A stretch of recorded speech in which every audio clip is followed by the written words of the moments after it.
Kami bersyukur atas kasih dan kemurahan-Mu yang terus kami rasakan dalam hati kami. Tuhan masih memberikan kami kesempatan melewati bulan Oktober. Tuhan izinkan kami dapati dari tanggal 1 sampai pada tanggal 31 ini. Berbagai pergumulan yang kami hadapi, tapi Tuhan tetap berpihak bagi kami. Ini tiba saatnya. Lewat kasih-Mu kami akan membaca firman-Mu. Kami mohon Roh-Mu yang kudus kuasai kami, di pengertian bagi kami, supaya pada saat kami membaca mendengar, Roh memampukan kami mengerti bagian firman Tuhan, dan Roh itu jugalah yang dapat menuntun kami mempraktikkan firman yang kami dengar. Dalam nama Tuhan Yesus Kristus firman yang hidup, kami sudah berdoa. Amin. Pertama Timotius pasal 2 ayat 13 sampai ayatnya yang ke-15. Tema mengenai sikap orang laki-laki dan perempuan dalam ibadah jemaat. Ayat 13. Karena Adam yang pertama dijadikan, kemudian barulah Hawa. Lagi pula bukan Adam yang tergoda, melainkan perempuan itulah yang tergoda dan jatuh ke dalam dosa.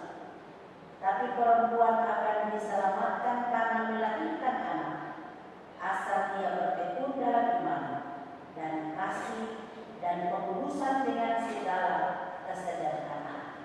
Demikianlah bagian firman Tuhan. Bapak Ibu, saudara-saudari jemaat yang dikasihi dan diberkati Tuhan. Tadi kita bersama-sama dengan penuh sukacita dari masing-masing rayon telah mengungkapkan rasa syukur, kepercayaan, dan di dalamnya bersaksi bahwa kami ada itu karena anugerah Tuhan. Kami boleh dituntun dari tanggal 1 sampai tanggal 31 ini karena anugerah Tuhan.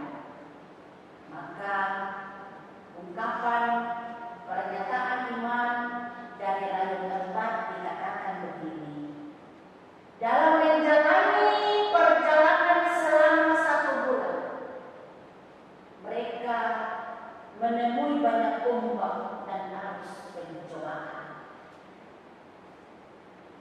Tetapi tangan Tuhan tetap menjaga dan melindungi. Sehingga rayon 3 bilang, Tuhan, karena kasih-Mu itu juga aku mau menyenangkan. Aku mau jadi bencana untuk hormat-Mu. Rayon 1 bilang bagaimana? Terima kasih Tuhan. Terima kasih Yesus untuk kasih setia-Mu, untuk kebaikan-Mu yang Ku alami dalam hidupku.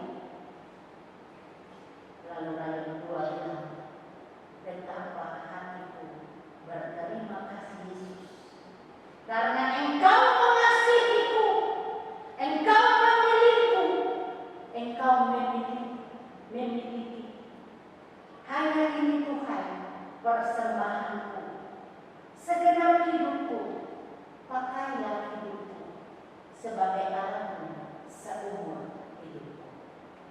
Ada amin Bapak Ibu? Ini kalau kita renungkan baik, maka hidup kita ini tidak perlu khawatir lagi. Karena kita alami dan kita nyatakan bahwa kebaikan Allah itu sempurna dalam hidup.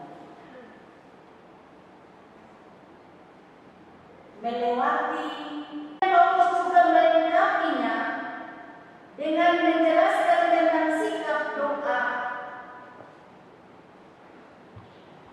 dan ibadah yang benar. Pada ayatnya yang ke-8 sampai ayatnya yang ke-12.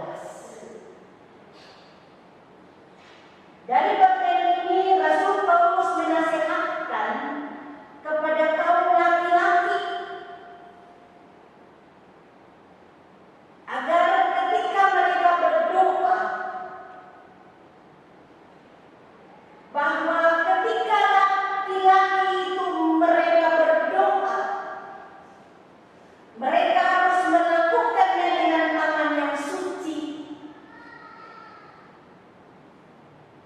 tanpa amarah dan perselisihan.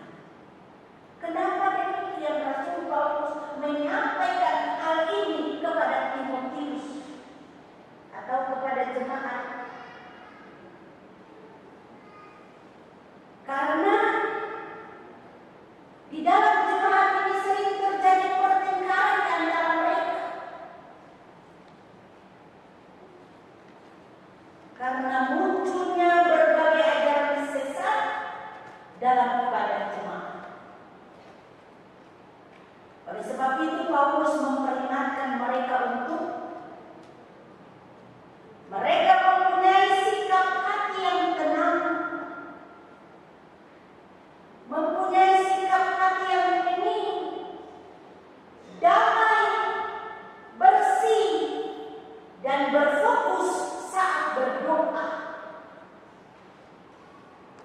Jadi Rasul Paulus mengingatkan setiap orang laki-laki, kalau berdoa jangan main-main, jangan hanya tutup mata dan mendengar orang lain berdoa, tetapi seorang laki-laki itu juga harus berdoa dengan khusyuk.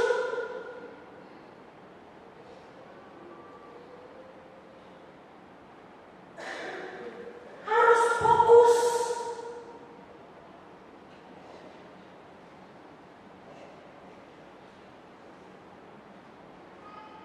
Rasul Paulus bilang tak ada gunanya berdoa kepada Allah jika mereka masih mencemari diri dengan dosa.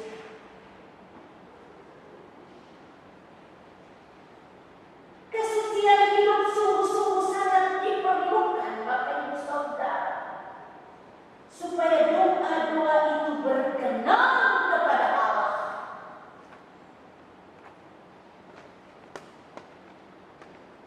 Lalu Paulus juga menasihati kaum perempuan.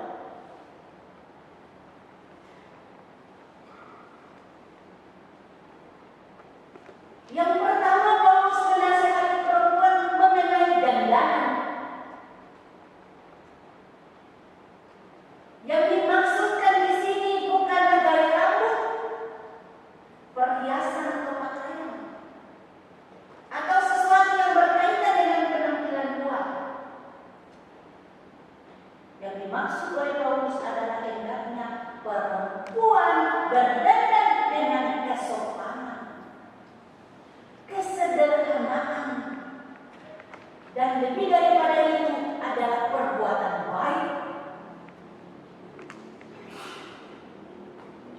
Jadi apa yang mempercantik seorang perempuan bukanlah hal-hal lahiriah, melainkan hal-hal batin.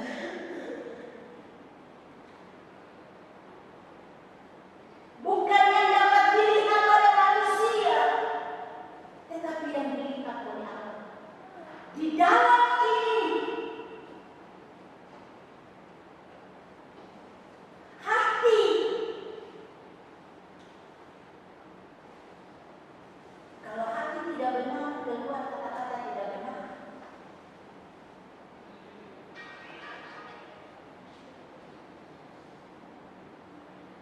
Lalu perhatian Paulus yang kedua adalah bagi perempuan adalah mengenai perilaku. Menurut Paulus ada baiknya perempuan mempunyai sikap penuh dan tidak sok tahu. Jangan menguasai laki-laki. Jangan menganggap diri lebih dari laki-laki.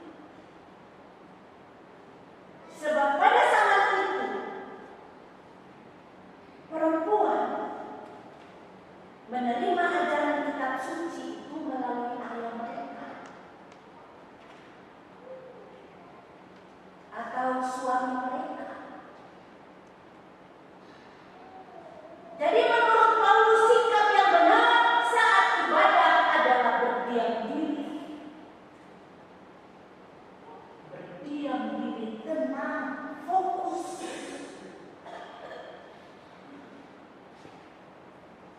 Sehingga dari bagian ini Paulus berpendapat atau ada alasan-alasan Paulus sehingga Paulus menyampaikan hal-hal yang tadi saya sampaikan. Pendapat Paulus untuk tanggung jawab laki-laki sebagai pemimpin dan pembina rohani, baik di rumah maupun di gereja, itu ada dua alasan atau ada dua landasan. Landasan yang pertama adalah didasarkan pada maksud Allah dalam penciptaan. Kenapa? Karena pada ayat yang ke-13 sampai ayat yang ke-15 yang tadi kita baca, Allah lebih dulu menciptakan laki-laki, dan dengan demikian menyatakan maksudnya bahwa laki-laki harus mengatur dan memberi pimpinan kepada wanita dan keluarga. Wanita yang diciptakan setelah laki-laki direncanakan sebagai pendamping, sebagai penolong dalam memenuhi kehendak Allah bagi kehidupan manusia.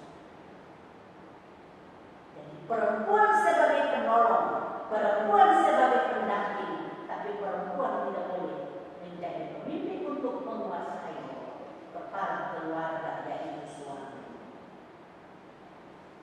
Alasan yang kedua dari Rasul Paulus,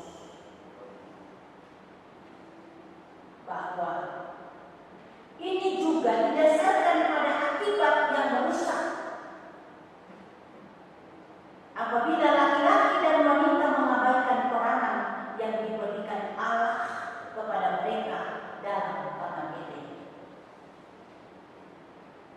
Alkitab menjelaskan, kalau kita baca tentang manusia jatuh dalam dosa, Hawa yang bertindak bebas dan Adam sebagai kepala, Hawa memakan buah terlarang itu. Dia berikan kepada Adam, dan Adam mengabaikan tanggung jawab sebagai pemimpin di bawah Allah.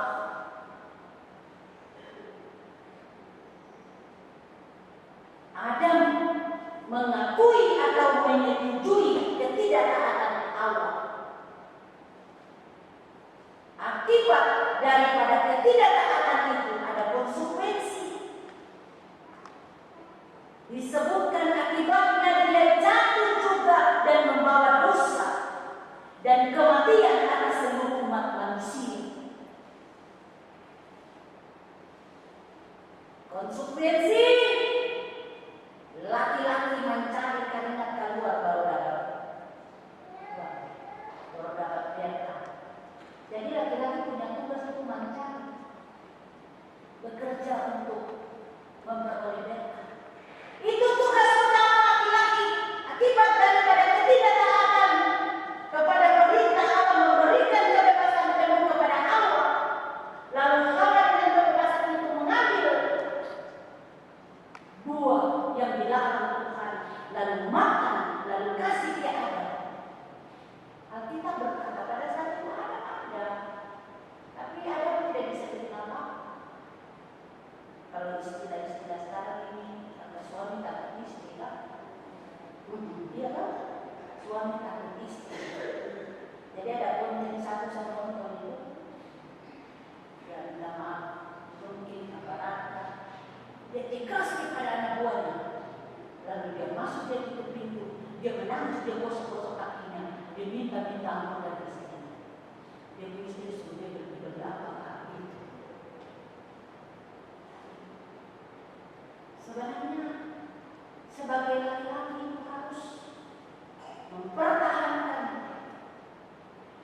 kewajibannya sebagai seorang kepala keluarga, sebagai imam, sebagai pemimpin.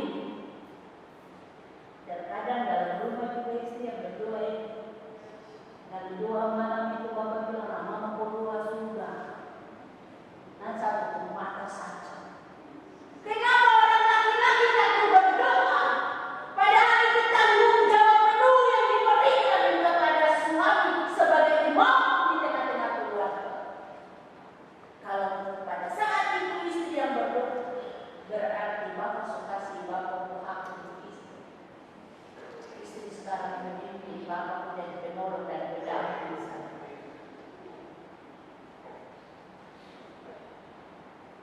Oleh karena itu firman yang pendek ini nanti baru bilang info itu kalau bapak paling panjang. Kita kurang suka kalau ibu ngomong dia pimpin ibadah, karena dia pimpin paling panjang, paling lama. Tapi saya kasih tahu sama dia. Saya tidak sekedar mau menyampaikan menyenangkan hati jemaat, tapi saya menyampaikan isi hati Allah untuk jemaat. Kalau saya tidak menyampaikan sesuai dengan isi hati jemaat, saya bisa tidur. Saya tidak mau jemaat senang. Pelayanan harus membuat Allah senang, bukan manusia senang.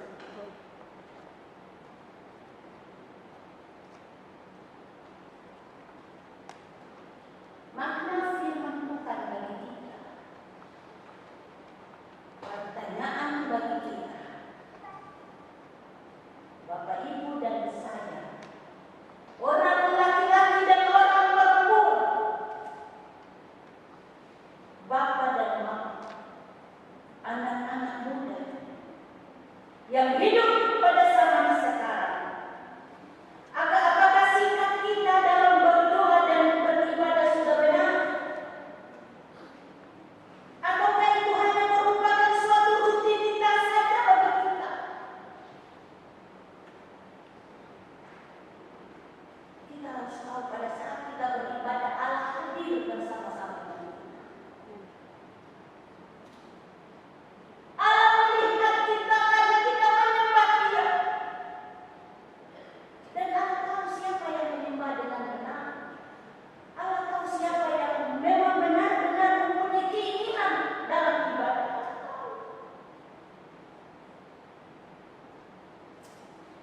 Tuhan mengingatkan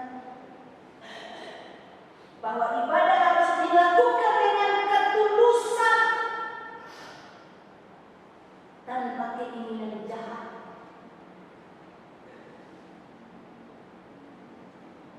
Jangan berpenampilan yang tidak sopan, tetapi berpenampilan sederhana.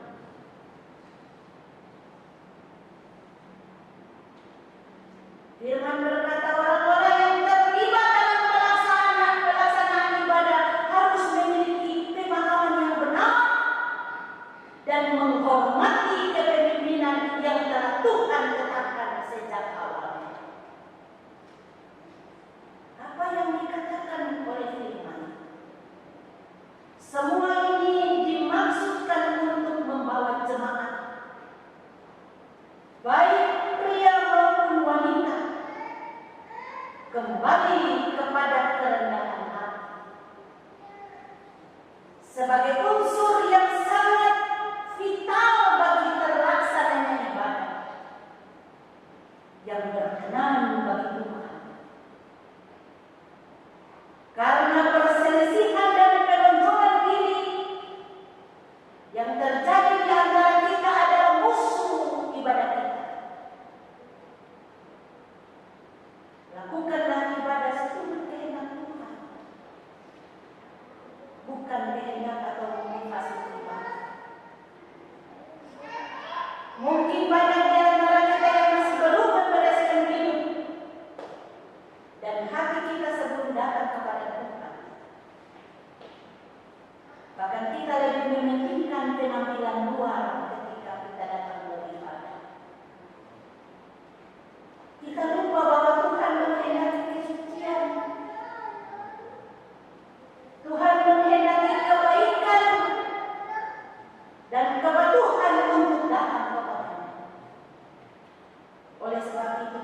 saudara, anak-anak, pemuda-pemudi.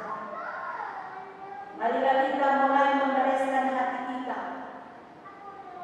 Mari kita berdandang dengan kebaikan dan kesederhanaan,